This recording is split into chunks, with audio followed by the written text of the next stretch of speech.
Here we are, Stewart and Liam in the tractor, putting in lots of holes in the surface, very small holes.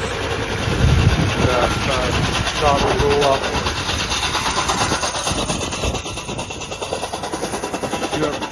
Stuart's coming behind with the bent grass seed. Bent grass seed is very fine, it's like a dust. I'll show you here.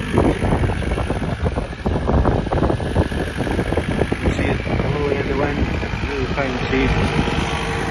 So that's going on to cotton green and every green on the golf course.